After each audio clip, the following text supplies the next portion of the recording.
Hello and welcome to our YouTube channel. My name is Shubhashish Singh Rehal and you're watching IES Primers. In this video, we are going to look at a very important topic, that is mental health care. It is important because of two very important factors. One is the society.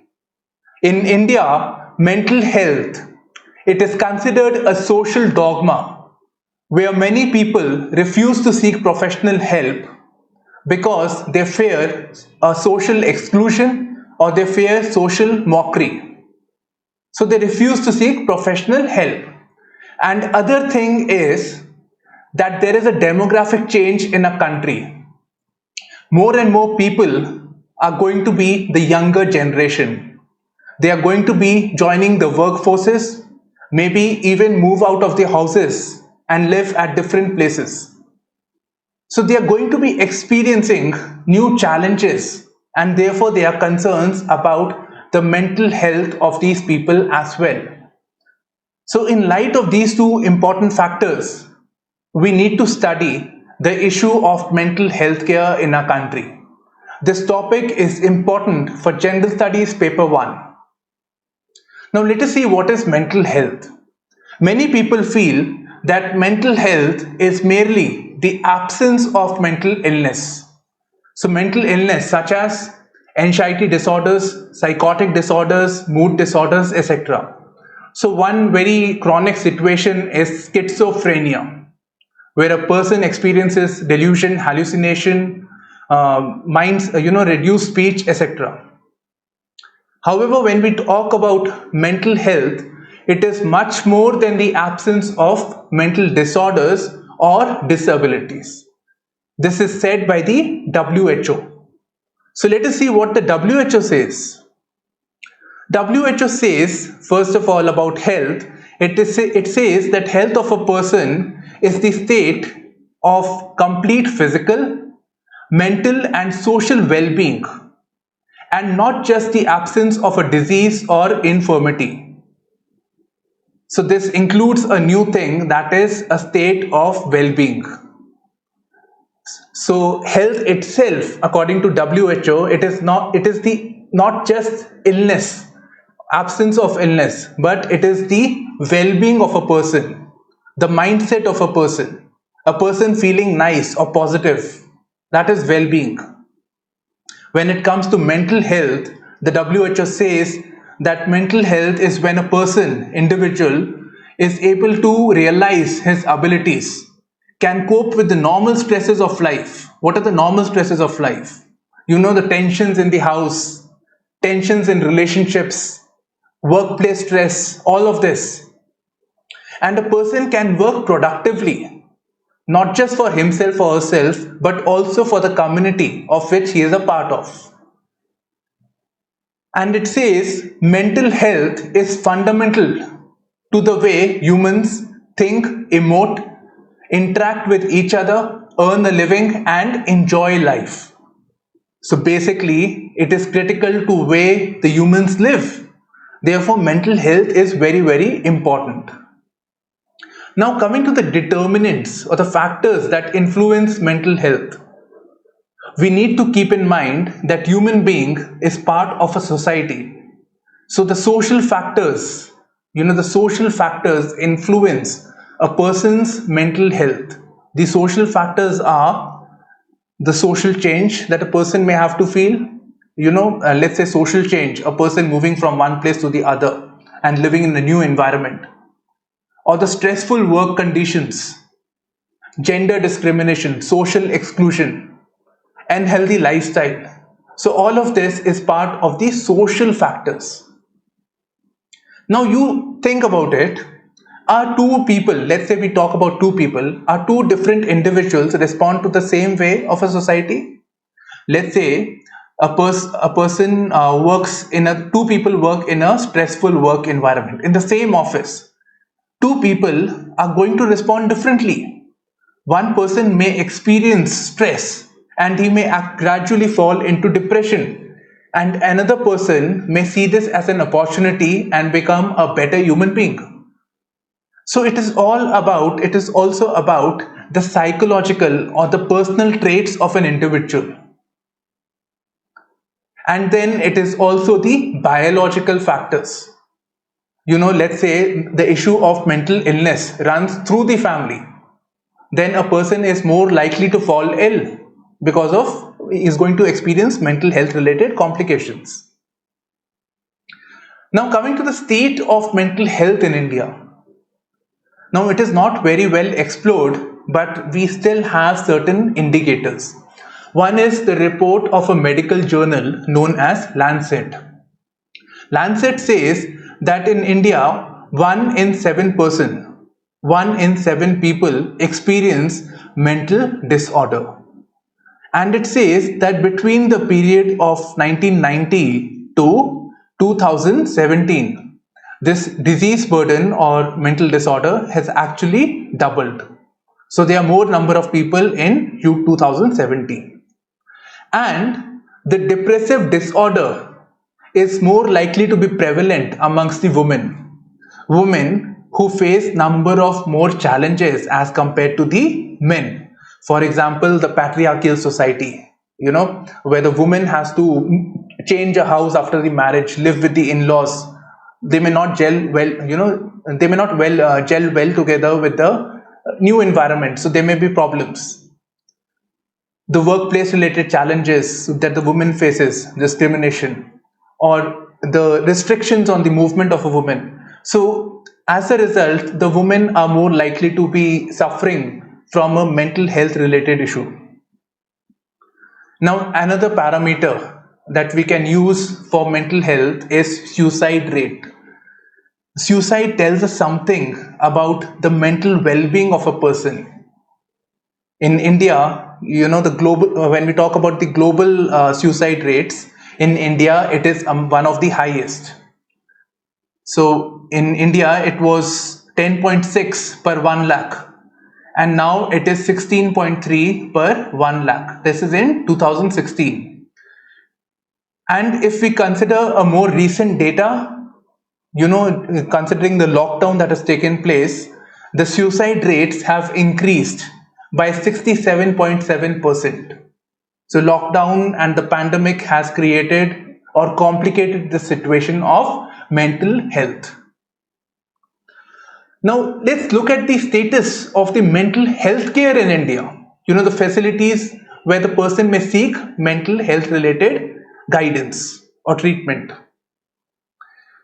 So for this, India, we have more information about this PM Modi government. So they have introduced number of initiatives. In 2015, they came up with the National Mental Health Policy. Then to give effect to this policy, they made a law in the year 2017, which is known as Mental Health Care Act.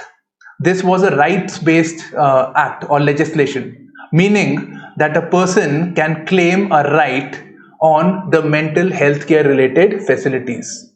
So it is now an obligation on the part of the government to ensure that the mental health care facilities and treatment is made available to anybody who seeks it.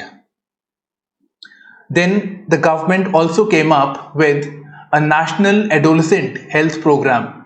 So adolescents, the people, the teenagers primarily, these are the people who are in the intermediate level.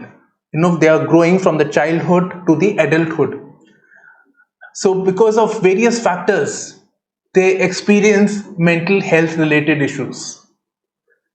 And then there is this Ayushman Bharat, the flagship scheme of the Modi government. It also has a component for mental health care. But the big question is this enough? Is this adequate for India's population? Well, it seems no. As per the Lancet Public Health report, in fact, let's ignore this also for the time being. Is it adequate when I say, let us say the health budget of the country. The budget is one of the best indicators as to how the government prioritizes healthcare. However, in India's case, the health spending or the health budget is 1.28% of the GDP. So this is very low. This is even lower than the sub-Saharan countries, or the least developed countries, African countries. And if we consider this as a percentage of the healthcare budget, the amount of money that is spent on mental health care, it is 1.28%. This total budget of healthcare, it is 1.3% of this budget is the mental health care budget. This is what the Lancet Public Health reports suggest, 2019 data. So this is 1.3% in India. And if we compare it with developed countries, it is between 3 to 15%. So it is more than double actually. And we are talking about developed countries. If we talk about the average across the world, then also it is 2% of the health budget. And the health budget itself is very, very low. So this naturally reflects in the healthcare facilities that are available in the country. Forget dedicated mental health care related hospitals, even in the general hospitals, which are supposed to have a unit, a department for mental health care, even there it is said that for 1 lakh population, there are only 0.03 units, or in other words, for 1 crore of population, we can better associate it with 1 crore, because 130 crores is the more than 130 crores is population of India. So for every crore there are only 3 units, healthcare departments in a hospital. So it is very, very low. And then when it comes to mental health outpatient facility, where a person can just go to the hospital and meet a doctor and then he comes back to his house, that is outpatient facility. So there again we rank very poor, that is 99th in the world. When it comes to mental health, again one more parameter over here is that since mental health care is a very long process, it is unlike any other disease. When we have fever or dengue, COVID, it stays for a limited time span, maybe a week, 2 weeks, etc. But mental health care may last for years. So for that treatment across the world, residential facilities are encouraged, where a patient lives in the house itself. And the associated person, let's say the nurse or the psychologist, etc., can visit the patient in their house itself. That again is very poor in our country. So you can see all the data over here. So there is a general scarcity of the human resources that are required for mental health care. Now the steps that the government can take, to rectify this situation is naturally, one thing is to spend more on the health budget, and consequently double the amount that is spent on the mental health. So there is a need to reduce the treatment gap. So one approach was the higher spending, budgetary spend. And other thing could be done is to create awareness so that more people can reach out and seek mental health related guidance. So we need to address the social taboos. We need to have better education. We can start at the school level itself, where the children can be, in the course curriculum, the children can be taught about or sensitized about the problem of mental illness. So right at the younger stage, this issue can be addressed. More emphasis needs to be given on rural areas. Remember the Bharat that we say, it is not living in the cities, but it is in the rural areas. 70% of India is rural. So more emphasis needs to be given on rural India. Then there is a need to give special and dedicated support to the women.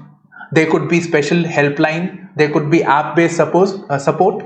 There is an app known as Practo, where a person can seek an online appointment and meet the doctor. So the same can be done for mental health care as well, with the blessings of the government. And then for informed policy making, the government should have more and more data. So application of big data and crowdsourcing of ideas, seeking ideas from the civil society and the activists, can make the government, the people who are making the decisions, more aware of the mental health care situation, and they can respond accordingly. So this was all that we have in this analysis. And now coming to the mains question for your answer writing practice. A very simple question. Examine the state of mental health care in India and give suitable suggestions. So you can share your answers on my Telegram channel. And once again, you're watching IAS Primers with Shubhashish Singh Rehal. All the best for your preparation. Bye bye. Take care.